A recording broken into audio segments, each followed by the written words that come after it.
Il y a une fille qui m'a dit non, je suis assez têtue, je vais me marier.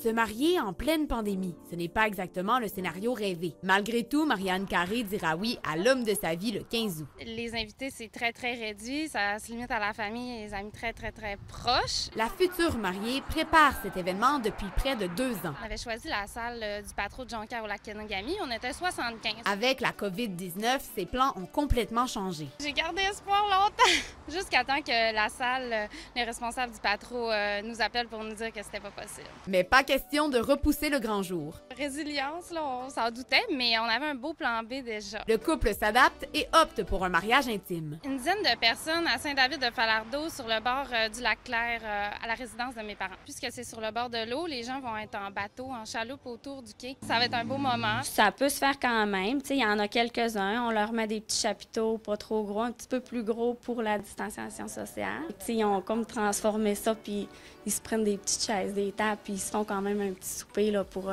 avec leurs demoiselles d'honneur, au moins pour souligner la journée. À la boutique Daniel C, où l'on vend des robes de mariée, on constate que quelques clientes suivent le mouvement. Elles vont de l'avant en dépit de la pandémie. Les rendez-vous sont maintenus. Oui, j'ai trouvé ça exceptionnel. Essayer de trouver la robe idéale pour le grand jour, c'est une étape très importante dans l'organisation d'un mariage. Mais en cette période de pandémie, ce moment se déroule différemment.